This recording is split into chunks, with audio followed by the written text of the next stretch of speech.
செய்திகள். யுபிஎஸ்சி தேர்வில் இதுவரை இல்லாத எண்ணிக்கையில் தமிழக மாணவர்கள் சாதனை நிகழ்ந்துள்ளது என்று முதலமைச்சர் மு.க.ஸ்டாலின் அவர்கள் பெருமிதமாக தெரிவித்துள்ளார். யுபிஐ பரிவர்த்தனைகள், மலிவான மொபைல் டேட்டா மற்றும் ஏஐ வளர்ச்சி போன்ற முக்கிய பகுதிகளில் இந்தியா முன்னணியில் உள்ளது என்று பிரதமர் நரேந்திர மோடி அவர்கள் தெரிவித்துள்ளார். நகராட்சி நிர்வாகத்துறை சார்பில் தமிழகத்தின் பல்வேறு பகுதிகளிலும் 399 கோடி மதிப்பீட்டில் முடிவுற்ற 102 திட்டப்பணிகளை துணை முதல்வர் உதயநிதி ஸ்டாலின் அவர்கள் தொடங்கி வைத்தார். முதலமைச்சர் மு.க.ஸ்டாலின் அவர்கள் வருகின்ற 15 மற்றும் 16 ஆகிய 2 நாட்கள் தஞ்சை மாவட்டத்திற்கு வருகை தர உள்ளதாக தகவல் வெளியாகியுள்ளது. தமிழக வெற்றிக் கழகத்தின் 3ஆம் ஆண்டு கல்வி விருது விழாவில் 3ஆம் கட்ட விழா இன்று நடைபெற உள்ளது. காவிரி டெல்டா பாசனத்திற்காக சேலம் மேட்டூர் அணையை முதலமைச்சர் மு.க.ஸ்டாலின் அவர்கள் நேற்று திறந்து வைத்தார். நீட் தேர்வு முடிவுகள் வருகின்ற ஜூன் 14ஆம் தேதி வெளியாகும் என்று தகவல் வெளியாகியுள்ளது. ஏர் இந்தியா விமானம் விழுந்து வெடித்ததில் மருத்துவ மாணவர்கள் 5 பேர் உயிரிழந்தனர். குஜராத் விமான விபத்து அதிர்ச்சி அளிக்கிறது என்று முதலமைச்சர் மு.க.ஸ்டாலின் அவர்கள் தெரிவித்துள்ளார். அகமதாபாத்தில் நடந்த விமான விபத்தில் குஜராத் முன்னாள் முதல்வர் விஜய் ரூபானி அவர்கள் உயிரிழந்தார். விமான விபத்தில் உயிரிழந்தோரின் குடும்பத்திற்கு தலா 1 கோடி ரூபாய் வழங்கப்பட உள்ளதாக டாடா குழும தலைவர் சந்திரசேகரன் அவர்கள் அறிவித்துள்ளார். சென்னை மெரினாவில் மாற்றுத்திறனாளி முதியோர்கள் பயன்படுத்தும் வகையில் பேட்டரி வாகனங்கள் சேவை ஏற்பாடு செய்யப்பட்டுள்ளது. தமிழகத்தில் இன்று நீலகிரி, கோவை, தேனி, திருநெல்வேலி, கன்னியாகுமரி ஆகிய மாவட்டங்களில் ஒரு சில இடங்களில் கனமழை பெய்ய வாய்ப்புள்ளதாக வானிலை மையம் தகவல் தெரிவித்துள்ளது. குஜராத் மாநிலம் அகமதாபாத் விமான நிலையம் அருகில் ஏர் இந்தியா நிறுவனத்திற்கு சொந்தமான பயணிகள் விமானம் சிக்னலை இழந்த நிலையில் விழுந்து நொறுங்கி விபத்துக்குள்ளானது. இந்த விமானத்தில் 242 பேர் பயணித்த நிலையில் 170 பேர் உயிரிழந்ததாக தற்பொழுது தகவல் வெளியாகியுள்ளது. ராயபுரத்தில் 58 லட்சத்தில் நவீன உடற்பயிற்சி கூடத்தை துணை முதல்வர் திறந்து வைத்தார். சென்னை மாநகராட்சியில் சாலை வெட்டுக்களை சீரமைக்க 15 மண்டலங்களுக்கு தலா 1 கோடி ரூபாய் ஒதுக்கீடு செய்யப்பட்டுள்ளது. பொறியியல் படிப்பிற்கு விண்ணப்பித்தவர்களுக்கான ரேண்டம் எண் நேற்று ஒதுக்கீடு செய்யப்பட்டதை தொடர்ந்து வருகின்ற 27ஆம் தேதி தரவரிசை பட்டியல் வெளியிடப்பட உள்ளதாக தெரிவிக்கப்பட்டுள்ளது. பெருந்துறையில் நடைபெற்று வரும் வேளாண் கண்காட்சி இன்று வரை நீட்டிப்பு செய்யப்பட்டுள்ளது. கலைஞர் அறக்கட்டளை சார்பில் நலிந்தோர் 8 பேருக்கு தலா 25,000 நிதியுதவியை முதலமைச்சர் மு.க.ஸ்டாலின் அவர்கள் வழங்கினார். தமிழகத்தில் 33,312 சுய உதவி குழுக்களுக்கு 3,134 கோடி ரூபாய் வங்கிக் கடன் இணைப்பு வழங்கும் திட்டத்தை துணை முதல்வர் உதயநிதி ஸ்டாலின் அவர்கள் தொடங்கி வைத்தார். 22 கேரட் ஆபண தங்கத்தின் விலை சவரனுக்கு 640 ரூபாய் அதிகரித்து 1 சவரன் 72,800 ரூபாயாகவும் 22 கேரட் 1 கிராம் 9,100 ரூபாய்க்கும் விற்பனை செய்யப்பட்டு வருகிறது. இதனைத் தொடர்ந்து 1 கிராம் வெள்ளியின் விலை 119 ரூபாய்க்கு விற்பனை செய்யப்பட்டு வருகிறது. வருகின்ற ஜூலை 7ஆம் தேதி திருச்செந்தூர் சுப்பிரமணிய சுவாமி கோவிலில் மகா கும்பாபிஷேகம் நடைபெற உள்ளதால் குடமுழுக்கு பணிகளை மேற்பார்வையிடவும் பக்தர்களுக்கு வசதிகள் ஏற்படுத்தவும் தமிழக அரசு சிறப்பு அதிகாரிகளை நியமித்து உத்தரவிட்டுள்ளது.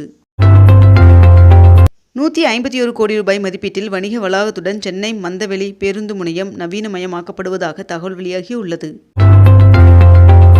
சென்னை விமான நிலையத்திற்குள் மழைநீர் தேங்காமல் தடுக்க கால்வாய் கட்டும் பணியை தொடங்கியுள்ளது இந்திய விமான நிலைய ஆணையம்.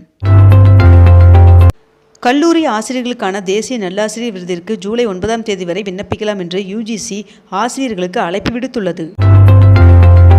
பள்ளிகளில் நடத்தப்படும் பயிற்சி மையங்களை தடை செய்ய வேண்டும் என்று தமிழக அரசிற்கு மாநில கல்விக் கொள்கை பரிந்துரை செய்துள்ளதாக தகவல் வெளியாகியுள்ளது. ஜூலை 1ஆம் தேதி முதல் தட்கல் ரயில் டிக்கெட்டுகளை பெற ஆதார் எண் கட்டாயம் என்று ரயில்வே அமைச்சகம் அறிவித்துள்ளது. அதி கனமழைக்கான எச்சரிக்கையை தொடர்ந்து மீட்பு படையினர் கோவை நீலகிரிக்கு விரைந்தனர். ஜாதி மதம் இல்லை என்ற சான்றிதழ் வழங்க உரிய அரசாணையை பிறப்பிக்க வேண்டும் என்று தமிழக அரசிற்கு சென்னை உயர்நீதிமன்றம் பரிந்துரை அளித்துள்ளது. மாநில ஒதுக்கீட்டில் தமிழ்நாட்டில் பணியாற்றும் மருத்துவர்களுக்கு 50% இடங்களை தக்கவைக்க கோரி ஒன்றிய சுகாதாரத்துறை அமைச்சர் ஜே.பி. நட்டா அவர்களுக்கு மருத்துவத்துறை அமைச்சர் மா. சுப்பிரமணியன் அவர்கள் கடிதம் அனுப்பியுள்ளார். சென்னை மாவட்ட ஆள் சேர்ப்பு நிலையம் நடத்தும் விற்பனையாளர் காலி பணியிடங்களுக்கான நேர்முக தேர்வு நடைபெற உள்ளது. இனிமேல் ஒரு வாக்குச்சாவடிக்கு 1200 வாக்காளர்கள் தான் என்று தலைமை தேர்தல் அதிகாரி தகவல் தெரிவித்துள்ளார். பவானியில் இருந்து மேட்டூர் வரை முதலமைச்சர் மு.க.ஸ்டாலின் அவர்கள் 11 கிலோமீட்டர் தூரத்திற்கு ரோட் ஷோ மேற்கொண்டார். திராவிட மாடல் ஆட்சியில் உயர்கல்வியை வழங்குவதில் தமிழ்நாடு முதன்மை மாநிலமாக திகழ்கிறது என்று அமைச்சர் எம்.ஆர்.கே. பன்னீர்செல்வம் அவர்கள் தெரிவித்துள்ளார்.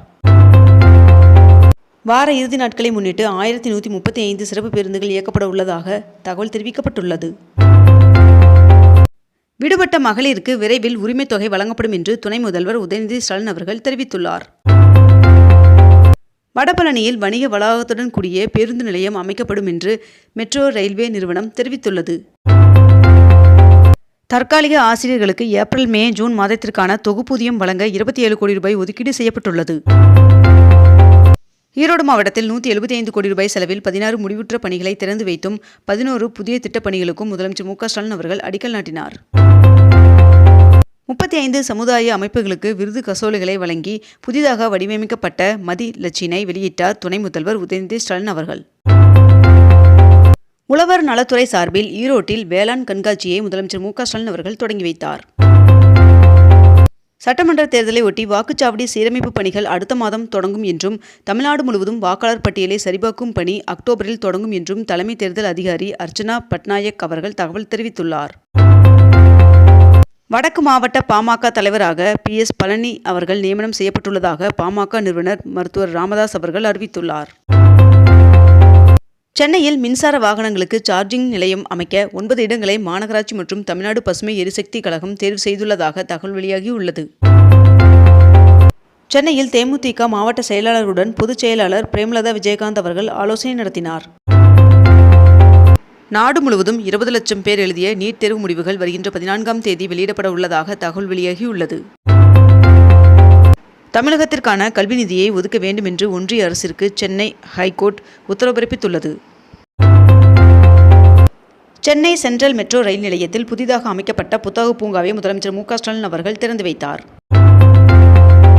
தமிழகத்தில் முதன்முறையாக உணவு டெலிவரி செய்யும் ஊழியர்களுக்கான AC ஓய்வறை பயன்பாட்டிற்கு கொண்டுவர சென்னை மாநகராட்சி முடிவு செய்துள்ளதாக தகவல் வெளியாகியுள்ளது. தமிழகத்தில் 10 மாவட்டங்களில் பாமக பொதுக்குழு கூட்டம் நடைபெறும் என்று அக்கட்சியின் தலைவர் அன்புமணி அவர்கள் அறிவித்துள்ளார். துணை முதல்வர் உதயநிதி ஸ்டாலின் அவர்களின் தலைமையில் பல்வேறு துறைகளின் மூலம் மேற்கொள்ளப்பட்டு வரும் சாலை பணிகள் குறித்த ஆய்வுக் கூட்டம் நடைபெற்றது. முதலமைச்சர் மு.க. ஸ்டாலின் அவர்கள் சென்னையை அடுத்த மாமல்லபுரம் அருகே கோத்ரேஜ் தொழிற்சாலையின் உற்பத்தியை தொடங்கி வைத்தார். உலகிலேயே மிகவும் உயரமான காஷ்மீர் செனாப் ரயில்வே மேம்பாலத்தில் உறுதித்தன்மையை கண்காணிக்கும் பணியை சென்னை CSIR கட்டமைப்பு பொறியியல் ஆராய்ச்சி மையம் மேற்கொள்ள உள்ளது. கீழடி அகழாய்வு முடிவுகளை அங்கீகரிக்க இன்னும் அறிவியல் பூர்வமான ஆய்வுகள் முடிவுகள் வேண்டும் என்று ஒன்றிய அமைச்சர் தெரிவித்துள்ளார். இத்துடன் இன்றைய தலைப்புச் செய்திகள் நிறைவடைகின்றன. மேலும் இதுபோன்ற அண்மை தகவல்களை உடனுக்குடன் தெரிந்து கொள்ள அக்னிபூ சேனலை சப்ஸ்கிரைப் செய்து கொண்டு தொடர்ந்து இணைந்திருங்கள். நன்றி, வணக்கம்.